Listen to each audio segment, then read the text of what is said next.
You see, what I would say about the Nigerian army is that time, not all the people shot dead were guilty of mutiny or coup plotting. Some of them were just unfortunate to be there at the wrong time. He served the Obasanjo right. And don't win the Abacha. He shouldn't even get to major. Training to lost phone, to unlock phone abroad. This officer not gradable. Obasanjo become promoted. Outside. In fact, Obasanjo was lucky. They didn't kill him. My father, the king of boys. I was born with it. Congenital disease of the bladder. We call it cystitis cystica. When you say it's not curable. And I have 10 to 15 years to live. So I went back to Glasgow. Don't let me tell you what I did.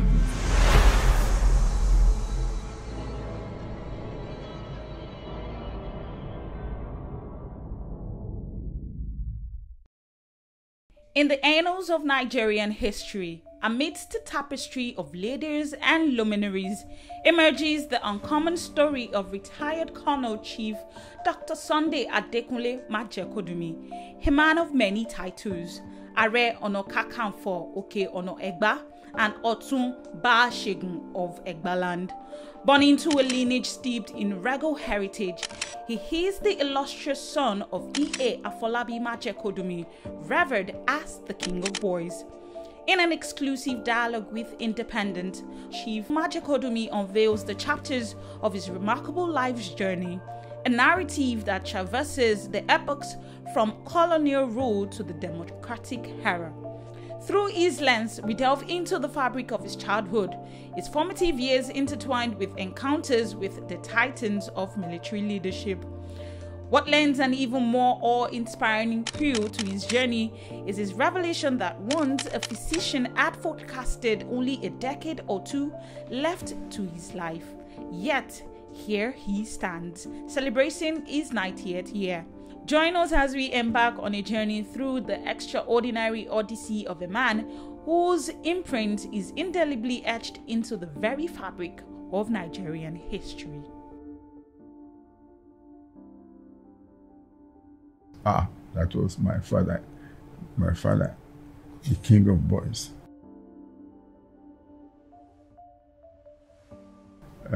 I was born on the 18th of March, 1934. Okay? At Ijebode, because my father, he was working for UAC and he was selling motor parts. That's where he met my mother.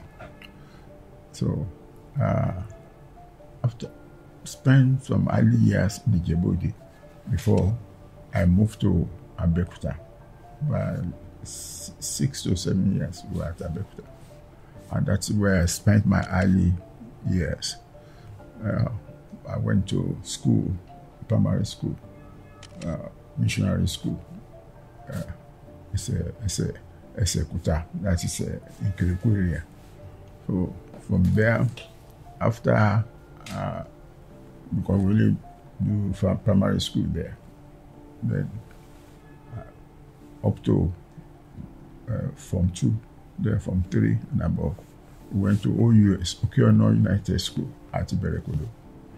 So I was there, I was in the school at Abeokuta up to 1947, December. I'm sorry to say this, when I was young, I was in a bad group where we used to approach. We won't go to school. We were just near the school. So we won't go to school or study. Before the exam, we go to Abacha. Then give us the story that we should use the handkerchief. We'll be seeing the answer on the board. Honestly, we believed it. Because that time, my father, when he comes home, it was rascally. When I look at him, when I saw him, I just take £1,000, £1, and And they were taking me on trial each year for almost 2 years. Baba Ojoko, the Ijaola, the Otun of Egba, was our big grandfather. So it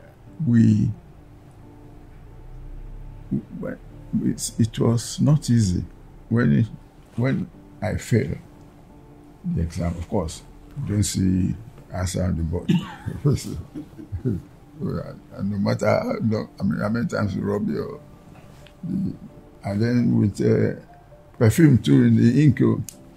So luckily for me, my cousin was a teacher, Maje. So that Maje is short name for Majekodunmi. He was the one that saw to it that I was not promoted on trial, because he told our great Papa Ijaola that Sunday Okawe Ogun show. So that's how I found my way to Ibadan Boys School in 1948, January. Honestly, when there was no Babalawo, and I started studying, and I was coming first. So in the exam, so first year living certificate in 1951, I came first. Because I was doing well, my dad was telling me, or he sort of got me a place where I would go and do secondary school in UK. We were under the colonial rule. So I didn't take any exam. If I had taken, I would have come first. I mean, the unity exam, like what they are doing now. So until his aunt, Yabadon, came to the house, and my dad told Egba-land, son-in-law, took you know what that woman did? She said, Afolabi, that's my father's first name. It's Emmanuel Afolabi Majekodunmi. Said to him, to his young brother, that tó bá máa rán Sunday lọ sí ìlú òyìnbó kó múra láti di obìnrin sẹ́rù ẹ̀ o. You want me to repeat that? He said, let me say it in English. If you want to send Sunday, that's my name, so overseas to study, he must, including in his baggage, a woman or a girl. Do you understand what I was trying to say? That put an end to my ambition to go to overseas. Those days, with you are sailing away. So I didn't go. I was looking for school because I didn't take. So I had to end up in Lagos college, Lagos Boys School. It's somewhere around Waterside in Lagos. So that was where I spent 1 year. They put me in Form 3 there. I was surprised because I was brilliant. So that was where I met the core Lagos boys. That 1 year, 1952. I won't say I enjoyed it. So, but and then from Form 3 to Form 4 at Boys School, I came first again. So I think my report. Luckily, Bishop Howells was my father's tight friend. So he was the one that got me just a note to Ibadan Grammar School. So I didn't read Form 1, and I later regretted it. So they put me in, after testing, they put me in Form 3 to repeat what I was coming with from Lagos. If you probably say what is the difference between, what brings the two of them together? One is Bishop, one is Jai man, Aba. He stays in our house. So when he was going to church to preach, that's where he comes to Ibadan for official duty. So Baba will put, he has a small bottle in his cassock filled with whiskey. So you can see the relationship between the two of them. So that's how, from there, and then I went to Form 6 in Banogama School. You know, if you know, Alayode was our principal. Even if any crime coming from Lagos, they only end up in our school. We call it Tolo, if you know what I mean by Tolo. So from there, but my dad won't allow me to stay in the hostel, in the boarding house. I was coming from home. Anytime I was sick, my father would say, to ask the driver to drop me. The car, I think it's Buick or something like that, dropped me in the school when I was sick, because I was not able to ride my bicycle to the school. So, two things I heard, you know, grammar school was not easy. So my dad can come home late in the night. He must be ready to go and buy him beer and cigarette at Ogunpa. So I was doing that until 1956. I finished my school sat. Then I was taken to, I was employed at federal, I mean, you know, what they call this school now? I mean, this hospital is at it's one of the hospitals in Ibadan. So I was employed there as we were getting, I think it was ordinary clerk, because they knew everybody. My father would tell everybody that my son is going to read medicine. So they put me there. By 19th of November, I was on my way to UK via MV Aare. We got to UK on the 2nd of December, 1957. I mean, you know, that was winter. Everybody, the smoke was coming from their mouth. It was so cold. Later on, I realized, me too, I joined them with the weather. So that time is to go to overseas officially through Western region. Although did that for us. So I was met at Liverpool, by a representative of Western region. So I went through. That's where when I joined the government, Adekunle Hospital. When I joined the government, I came from the Ministry of Health. So from there, it took me to Exeter. Exeter is in south of England. So I went to the Technical College there, preparing for. I didn't get all my papers from Ibadan.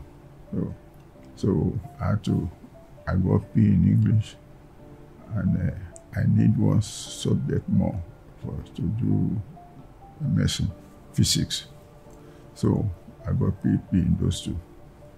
So from there now, I stayed 6 months in Exeter. I mean, nobody to supervise me or anybody. We were just going from dancing hall to another.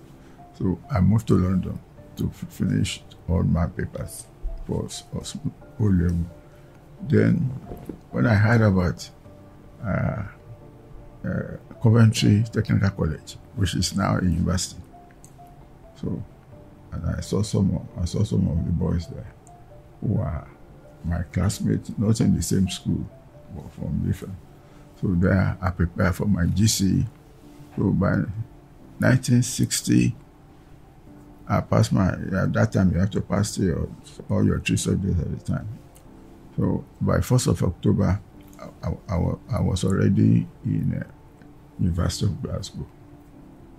So luckily for me, when I went for interview for the University of Glasgow, the dean was one of the head of the people, the doctor that interviewed me was my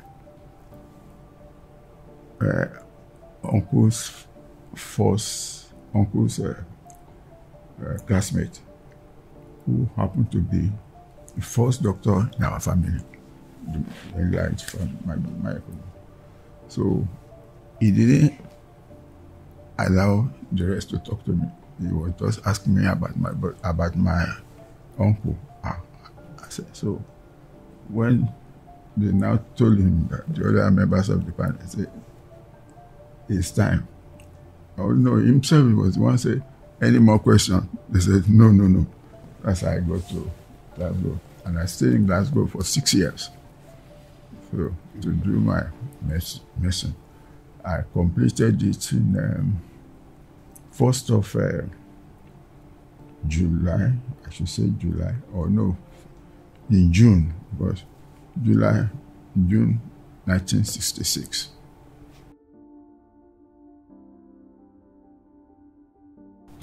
That means in 1963, I was passing out blood.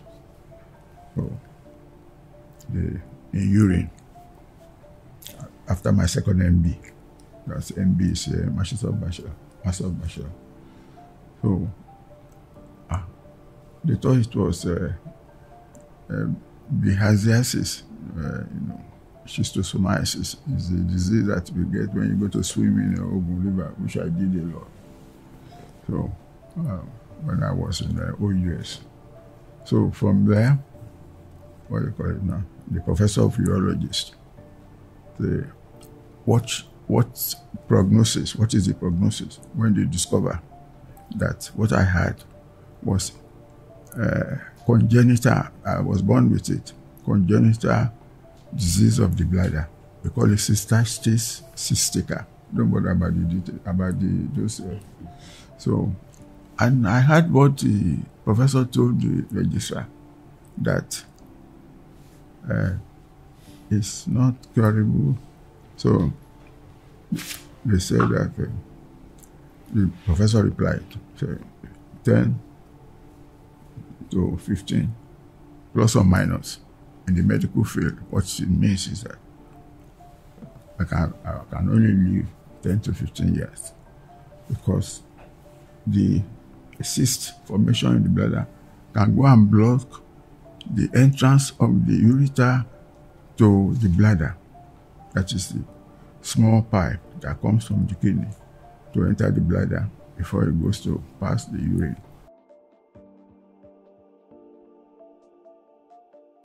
See, I was sorry to say, I was bearing two ages, two years. I was using 2 ages. I didn't use my 34 because when I got to Glasgow in 1960, all my classmates, they were 16, 17. So I went along with 1936 and 1938. In fact, they had to call me one of the registrars, say, which one do you want us to write down? And I told them that when I was, which was true. I think your missionary don't allow to go to school in time. And we all laughed at it. So that's why I left with 1936. But my, what we call biological age is 1934. So when they finished talking, I didn't wait for a prescription.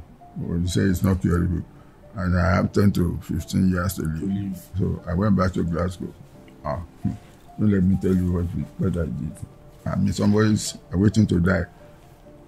Every weekend, we must have a party in number 42 Bucklew Street, Glasgow. So from there, and then did my house job, surgery in Glasgow, and then medicine in Leeds is in England. After medical school, then I came back home in 1967, August 29. I mean July 29.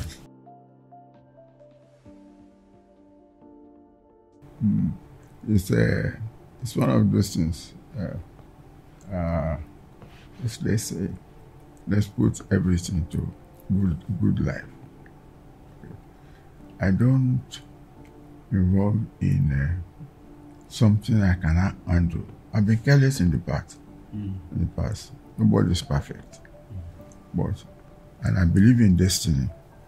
If God says you are going to reach one place, you will get there. I didn't know that I will even reach this my present age. Because with what they told me, in what I had in the theater, that I have 10 to 15 years, plus or minus. That is medical terminology.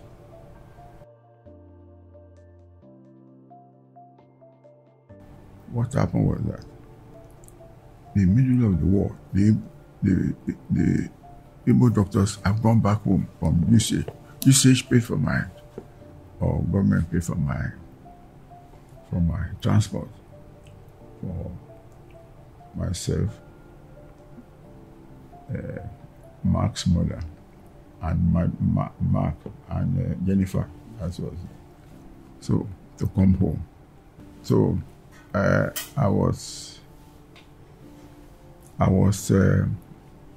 sent to Lagos to assist with war effort. You know, they used to bring casualty from the war front. We removed their bullets, and then when they were sent them back. I'm referring to around December 1967. So by 1st of January 68, I was already in Lagos. Military Hospital, but now reference hospital. I was the first, I didn't know then, no. And I was the first commandant. It's now a reference hospital, later. So wow, that's why I was able to go to, we don't have much to do. Civil servants, we just close and say, Kaban Bamboo, all those, it's not hard. So when I joined when I was in the hospital, before I left something out, before I left UK, we were two groups. We have the one that the Federalists, and then you have the Igbos that they want to separate. We used to quarrel with ourselves there, and sometimes we went through heater, this heater, kerosene heater in their flats. We play all sorts of. So when the way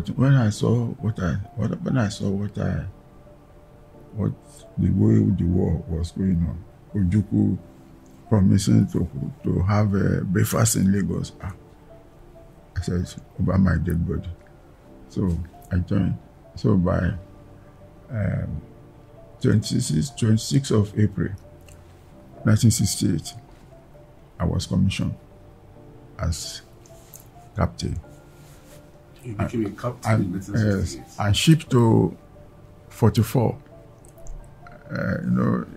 Where they said this, they have some problem now. 44, Military Hospital, Kaduna, as what we call GDMO, General Duty Medical Officer, which makes So I was posted there. Then I stayed in. Then it was after staying there for the war finish in in the first week in October 1970. Then I was on my way to UK to do postgraduate in preventive health and tropical medicine. You see, what I would say about the Nigerian Army is that time, Olomaka rin ìjọ tí ebi ń pa ọ̀nà. Not all the people shot dead were guilty of mutiny or coup plotting. Some of them were just unfortunate to be there at the wrong time. There was one particular coup that I remember. In the army, we used to have what we call a duty officer overnight to report what is happening in the Nigerian army and separate units. This guy, innocent guy, went to give report with the register. He was sitting in the room. In the sitting room like this. The coup plotters were just coming from the room where they have been plotting.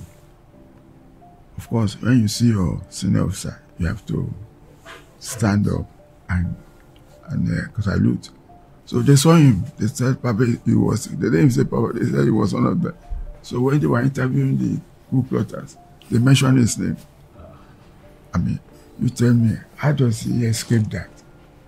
It was in the sitting room where they were planning the coup in the room, because it was overnight garrison duty officer. That's why the guy was killed. So you see, we know that if you reason it well, if you were a member of the coup, you should have gone in. But the army don't reason that way. That's what I'm saying. All of my carrying your table for now. So the coup, the army was a nice place. So I had no experience of the military. Though when I was in secondary school, at grammar school, Ibadan, some white men came. That time we were still on the, and they saw me. They said I should come. They put my name down. I should come and go for cadet training. That is what we do before you become a full officer. When I told my old man, figure boys, she must pay me only money. And I only joined them. That was the end of I was tall and lanky. So not like now that I've lost weight. So army is good. And be contented with your life. Don't get involved with stealing. Or, you know what I mean is this. Like one officer, Aliu, okay, he was a pharmacist. When you steal in the army or anywhere, there's no rank when it comes to sharing. But he thought he would get away with it that I will share. But the other ranks, other than the ordinary officer, ordinary soldier, they know what you did and they collaborated. You must share the money equally, which I don't support. That's why I didn't support what he did. I said, no, once you get involved with soldier to go and steal for you, he will always blackmail you. So then Major Gaya is a Kano boy. He was under my command in military hospital, which is now reference hospital. Okay, he was, I would say, he's a lousy officer. You know what I mean? Not lousy, you know, somebody that does not watch what he says. You are in we were in Nigeria Highway plane from Kano with other officers. Then you were naive enough to say, I mean, he dreamt there was a coup. And the IBB, who is afraid of his own shadow, but these boys went to tell IBB. So when they came to arrest Gaya, I said, Gaya, the only weapon is the one he signed for at our hospital armory, so where we keep ammunition. So he couldn't have he couldn't be planning coup. Where will he doesn't have troops apart from he was in pharmacy department.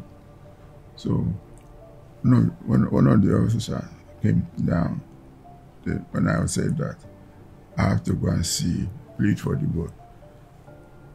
You know what the boy said, his name, what is the name of the officer now? Intelligent officer. Say, okay, don't take part of that. They have made up their mind what to do with Gaya. But I still wrote something nice out because I know it's naive. He will tell you, because when I have a meeting with them as the commander, he will, typical officer, he will tell you what he feels. He doesn't move with us. So, but they didn't kill him. They just retired him. Okay. So what I'm saying, somebody should be careful what he says and where he is at any given time.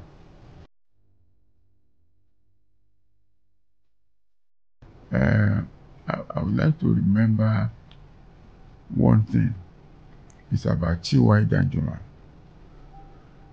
In 1973, I was allocated 73, 74. I was allocated a plot. So, in Surrey by Lagos LSDPC through my mother-in-law. So, for about 4,000 naira per plot in Wode Thomas. Honestly, I didn't have a penny to my name. You see, as a young officer, I approached one of the senior officers. Say, as I told you the story that I'm going to die 10 or 15 years. I think I've almost, so there was I was not thinking of tomorrow. So I approached Major General, I remember his name,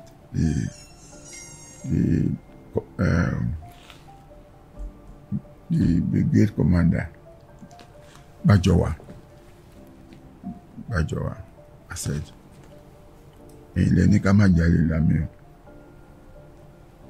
only looking for 4,000. I have so many things I could say that were not in the record that were given to us during the war effort. So I said, he said I should not go to that area. So I said, what do? I don't want to lose this plot. So what he said, then he told me to write a letter to T.Y., who is my boss, or was my boss. So now, but it warned me that if he's not in good mood, I should not submit my application for loan. We will have what we call welfare, we call it ration cash allowance, or welfare vote that is not auditable. But some officers like Abacha, that's why I decided to retire when Abacha was made our chief of army staff. I said, I can't, because I will tell you what you did to me in 2 div, as when he was general officer commanding of 2 division. So I watched him because I have to brief him virtually every day what is happening in the division. So what I did was, with my application in my pocket, I entered his office. Salute. When I saw he was in good mood, I said, "Sir, I have a problem." Because I knew those was only the division 14,000.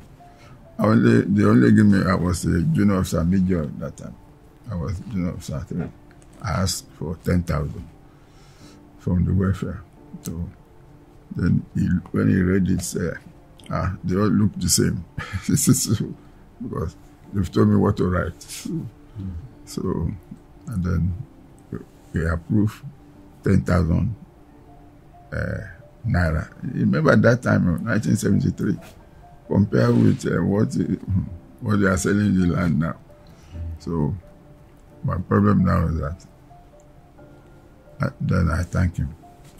So I went to paymaster, a James, who's supposed to be my friend. I said, Bobby, just give me my money. He said, why, we don't have money in time or in kitchen. I said, I will see. We have it now. Danjuma won't have given me a dot check. So he said, we'll give me only 5,000. Money out of MBO. I said, no. Like Tinubu will say, is this your father's money? So that's how I got money. I sent to my wife in Lagos, go and pay for the, because he gave me only 5,000 first. So what I was worrying him, I knew I was being jealous. I did it for him later when he needed my help. So from there now, that's how one of the things I will never forget. Because unlike Abacha, that Lagos sent me to as the assistant director of Army Health. We had at Mokola Barrack, what we call, that time was suspected before it was confirmed. This waterborne disease. I will remember now. So, and the children in the barracks were dying. So, when I now got to barrack, I made my investigation. I took some investigation. I took some samples. It's dehydration and electrolyte imbalance. So, one ní pipe bomb water, no me odò kan tó wà lẹ́yìn barrack wa ni wọ́n lọ pọn mi. So ni wa kí n tó lọ bá mo mọ̀ níta máa ṣe o, we need to buy some vaccine. But kí n tó lọ sí kò lọ gbé wá, ó máa pẹ́. So èmi ti yà lọ́dọ̀ paymaster Abacha, oníṣòwò wà ní welfare, wọ́n rẹpẹtẹ.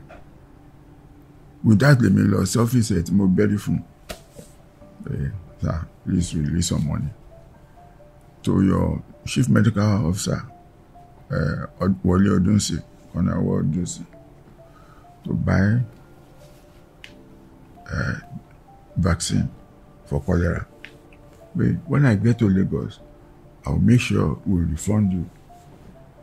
The backbone, see, on my liaison, so I'm going to Tolu, I have money. Ní bá dárúkọ ọ́fíìsà yẹn pé wọ́n ló sọ pé ó wà nínú kíchì o, ó gbé jáde, ó máa nìkan yọ ni. Tí ó bá lè ní láti nìkan retire, tí wọ́n máa kọ confidential report or performance evaluation report our máa ń ṣe every year. A kọ síbẹ̀ pé this officer is not able to be trusted. Then therefore, it should not be promoted. It's like that. We know him for that. That's so me involve anybody. Imagine àwọn ọmọ kú nínú ibi tó ń command unlike tiwa òun ló tẹ̀ máa kọ́ sọ pé what do you need owó ìjọba ni it's not auditable wọ́n fẹ́ máa dánìkan jókòó sí so mo ní tí bá bẹ́lẹ̀ ṣiṣẹ́ lẹ́kọ̀ọ́ so ń gbà tí 1988 6 months before my retirement mo ti rí wọ́n ti sọ fún mi ní a máa ń pè kàn ní it's like the office of the man record office to máa show gbogbo particulars ẹ̀ tó wọ́n ti àwọn boys ti sọ pé kí n lọ yọ orúkọ mi kó ń bẹ̀ mo mọ̀ pé I was 54 tí n bá máa di next year máa di 52 ṣé máa tún lọ bẹ̀ ni rárá wọ́n ní mi besides mi ò lè bá Abacha ṣe ìjà ni ó tẹ̀ máa ní mi sínú ni so bóyá mo ṣe máa lọ ṣe gbogbo nǹkan ní kí n ṣe ní pé kí n yọ orúkọ mi. ìyẹn gan ni ló tọ̀pẹ̀ ìyẹn ni ló kàpẹ̀ up. That was the reason why you retired. ká sọ pé àwọn kìnìún wà even bí Ọbásanjọ́ ṣe lè tó yẹn Ọbásanjọ́ tó bá ti gbọ́ pé something to do with welfare àṣẹ tiwa iná the same thing òun nìkan ló yàtọ̀ tó ti yẹ àmì mi ò ní kó fún mi lówó mo ní fún your chief medical officer lówó kó lọ rà tàbí kò ní ọkọ̀ kíkan náà wọn kẹjọ kánjọ lọ rà the bomb memory is into fún the people are dying of the children are dying of cholera so wani rárá wọn lè máa kú for cholera ó ní tí n bá gbàmọ́ tó sọ ọ̀rọ̀ nínú ẹ̀tọ́ ó ní tí n bá move lọ sí kòlẹ́ bá wọn mú nǹkan ọmọ yẹn nílùú òun máa fi mí sí house arrest la máa ń pè ní àmì ìgbà tó o lè jáde o lè ṣe wọn kọ wọn ni ọ̀tọ̀ ní tí wọ́n ní kí wọ́n ṣe ìwọ́rọ̀ ní wọ́n lọ sí house arrest mo yà bẹ̀rẹ̀ fún mi lẹ́yìn ìgbà yẹn ló ń fóònù ọ̀rẹ́ orúkọ Ìbàdàn máyẹn orúkọ nígbà mo ṣe lọ sáyé lọ sẹ́kọ̀ọ́ ní mo ti get approval from my boss mo kàn pé kọ́nà pharmacist wa pé deliver so to to Mokola Barak. He served the Obasanjo right. He served. It was Abacha that sent Obasanjo to Yola prison. She not okay. Obasanjo, Cherry, and don't pay ni Abacha. What I said, it shouldn't even get to major.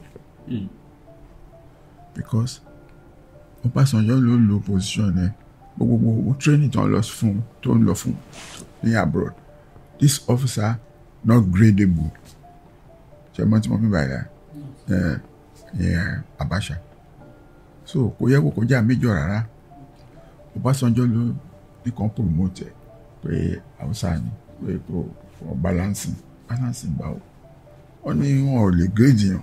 Tí bó ló dẹ̀ di general tó bá pa Abacha mọ́re ni kò tẹ́ yẹ kó but Abacha ò like opposition. So kò lápò ṣòro wọn àti IBB àwọn méjèèjì yẹn wọ́n máa ń bẹ̀rù ṣáájú wọn ni ó mọ̀ pé Obasanjo can do harm to him. Obasanjo then because of his rank he will say what is in mind. Obasanjo like fún yẹn but ó náà ó máa sọ ohun tó wà mind ẹ̀ yẹn. I criticize very well, but òun náà ní pásítẹ̀ òun náà tolerant. They are not tolerant himself and IBB. I think Abacha is probably the most dangerous of them all.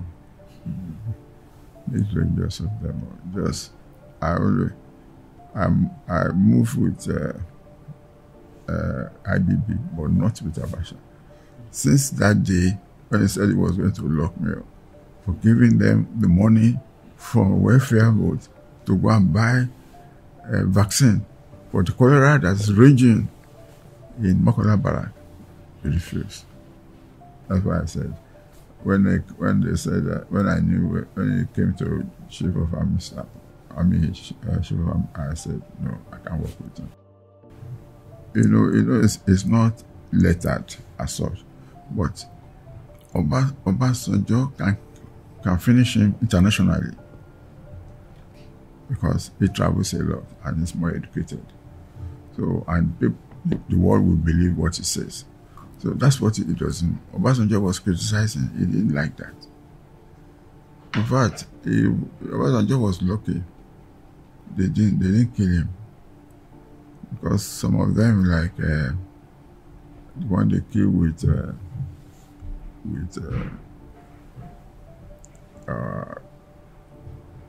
this vaccine, the one that has no cure.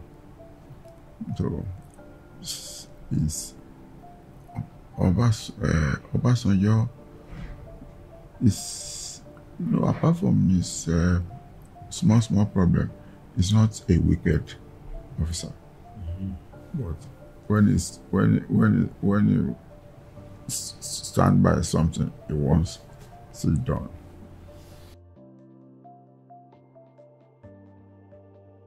One day, there was one that told me this one. No, I remember I was there. I didn't know until later.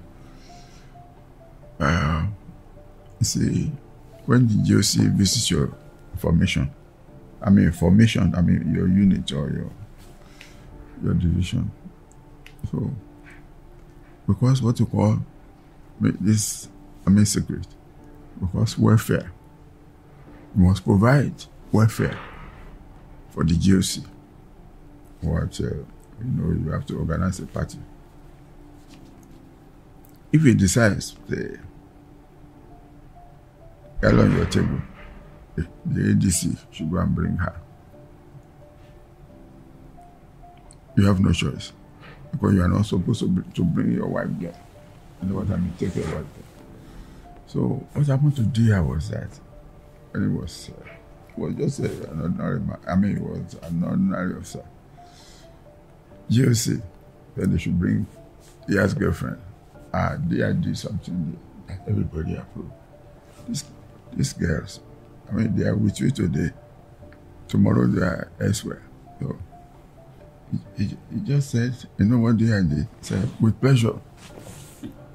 So, unlike my friend, where I told you that he went to prison for violence to take a vote from A to B. So, when Aare and Abisama, they fought they fought in Calabar, Port Harcourt axis up to Owerri. So, Adekunle was visiting Port Harcourt. Yemi brought a very beautiful girl. I know her.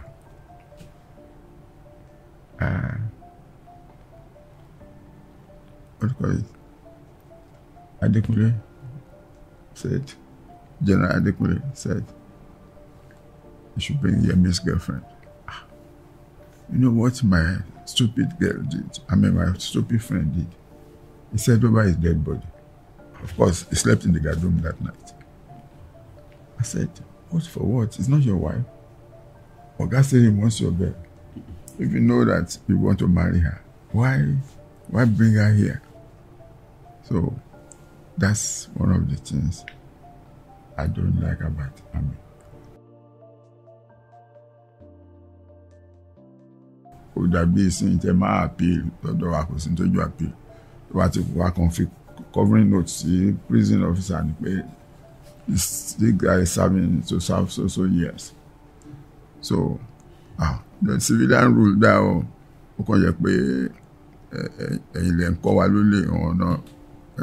because by woman by my township olùṣèlè ìlànà ìwà àdọ́sẹ́wọ̀n ni kò wọ́tẹ̀ níbí báyìí mọ ẹni èèyàn èèyàn jalè ó gbé 21.3 billion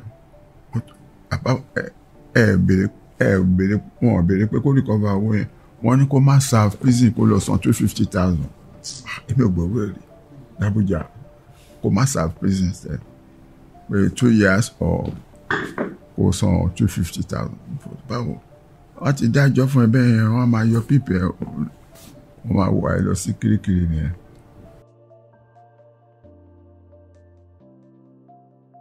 No, Aare Ọ̀nà Kakanfo is from Okeọ̀nà. Okay. Aláké of Egba-land. Aare Ọ̀nà Kakanfo is Okeọ̀nà. Otun Egba in Okeọ̀nà, we are second in command. We get the chieftaincy of Otun. That's why I am Otun of Otun Aare Ọ̀nà Kakanfo. Sorry, Otun Ba'asegun. Otun Ba'asegun. Ba'asegun. B-A-A-S-E-G-U-N. Ba'asegun. That's the doctor, head of the medical. So how? Ọba Gbadebo Aremu, or it's Michael Aremu. Oludotun Gbadebo, Opukenu the 4th, we were together in the army. I met him officially in Jaji. He was one of our officers serving in Jaji. He's from the Education Corps. I'm from the Medical Corps. So we have what we call the welfare side of us. When we go there for 1 year, we don't see our family. So each time I approach him in Jaji, he will give me a ticket to fly to Lagos and see my family. That's why we became friends, and we are from the same place. So then he was he retired to Lieutenant Colonel in the army. So when he was made over, there were 2 of them. There was another junior brother of his. He was loaded with money. What? With Obasanjo and Tinubu, they gave him most of the Egba, gave him food back because he was a younger man, and then young man, and from the military for that matter. So, and he has been good. So, when in 1985, myself and my brother, Ogatunde, he made us chiefs. My brother is Bewaji of Egba-land. I was the Otun Ba'asegun of Egba-land.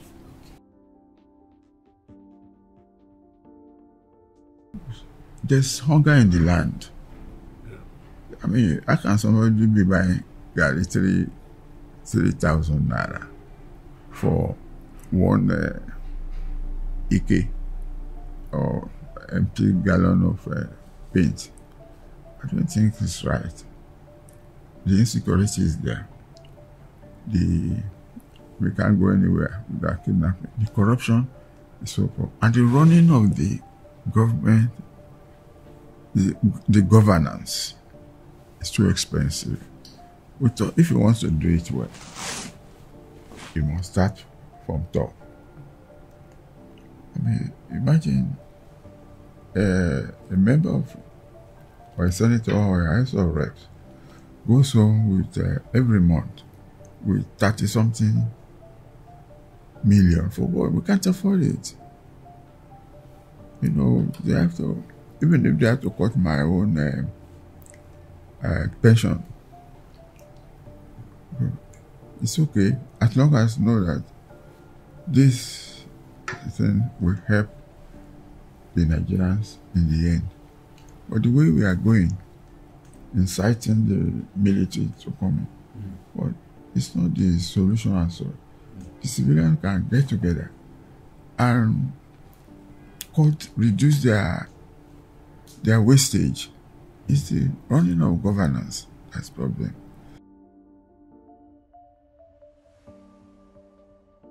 I try to live an exemplary life. I'm not rich, I'm not poor either. But you never, I always say, honesty is the best teacher. And be contented. Nobody's perfect. I'm not perfect. But I like to be remembered for being a good leader. No, there's no but about it. And then do to others as you like them to do to you.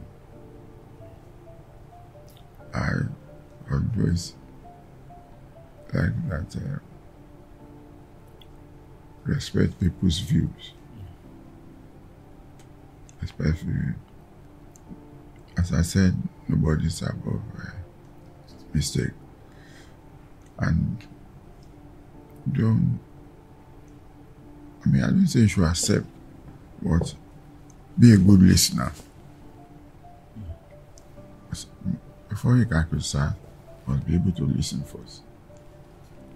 What has he got to say? Is there any sense in what you're saying or you have said?